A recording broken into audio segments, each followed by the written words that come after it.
নমস্কার সবাইকে। যশেশ্বরী মন্দিরে দ্বিতীয় পর্বে আপনাদের সম্পূর্ণ মন্দিরটা দর্শন করাবো, আর সামান্য কিছু তথ্য আমি ঠাকুর মশাইয়ের কাছে যেটা শুনেছি সেটাই আপনাদের সাথে শেয়ার করছি। তো আমরা মন্দিরের পুজো কমপ্লিট করে দুপুরে প্রসাদ খেয়ে নিয়েছি। যারা মানে অন্যদিন আসবেন শনি মঙ্গলবার বাদে, সেই দিন কিন্তু আপনাদের ফোন দিয়ে ব্যবস্থা করে নিতে হবে প্রসাদ খাওয়ার জন্য। তো আমরা প্রসাদ খেয়ে সম্পূর্ণ মন্দিরটা ঘুরে দেখছিলাম। এই মন্দিরটি আসলে প্রথম তৈরি করা অনরি নামে একজন ব্রাহ্মণ। এখানে 100 দরজাযুক্ত, শত দরজাযুক্ত আর কি মন্দির নির্মাণ করেন। এরপরে মন্দিরটি ধ্বংস হয়ে যাচ্ছিল। তারপরে শুনেছি যে 12 ভূঁইয়াদের অন্যতম প্রধান রাজা প্রতাপ তার যশোহর রাজ্যের রাজধানী নাম অনুসারে নাম রাখেন যশেশ্বরী মন্দির। উনি মন্দিরটি পুনঃসংস্কার করে মন্দিরটি প্রতিষ্ঠিত করেন। এখানে মা কালী খুবই জাগ্রত। এখানে এটা একটা তীর্থস্থানও। মা কালী খুবই জাগ্রত। আমি আগের ভিডিওতে বলেছিলাম যে এই মন্দিরটি কিন্তু সতী 51 পীঠে একটা অংশ এখানে পড়েছে। সেটি হচ্ছে মায়ের হাতের করকমল বা হাতের তালু বলে। এই যে দেখেন, দেখা যাচ্ছে যে ধ্বংসস্তূপ, এই যে দরজা, যে 100 দরজাযুক্ত সেই ধ্বংসস্তূপে দেখা যাচ্ছে মন্দিরের। এখন এখানে কিছুই নেই, যতটুকু আছে ভেতরে এটা পুনঃসংস্কার করা হয়েছে। আসলে এই মন্দির সম্পর্কে আমরাও ততটা অবগত ছিলাম না।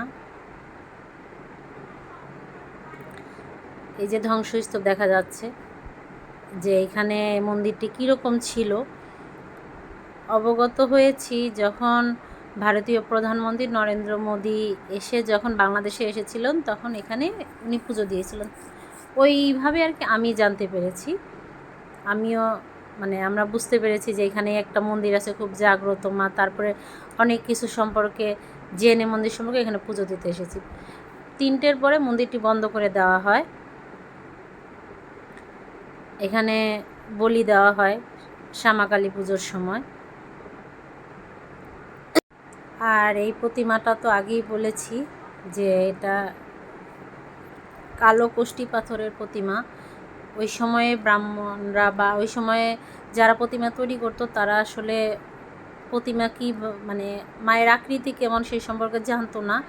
যতটুকু ওনারা বুঝতে পেরেছে 700 বছর আগে ওই রকমই আছে, এখনও ওই রকমই আছে প্রতিমাটা, কোনো পরিবর্তন হয়নি প্রতিমাটার।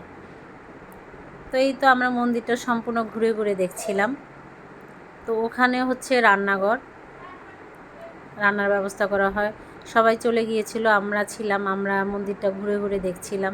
ভীষণ ভালো লেগেছে আসলে, কি বলবো, আপনারা যদি যান আপনাদের কিন্তু ভীষণ ভালো লাগবে। দূর থেকে গেলে আপনাদের কোনো সমস্যা হবে না, সব ধরনের ব্যবস্থাই কিন্তু এখানে আছে।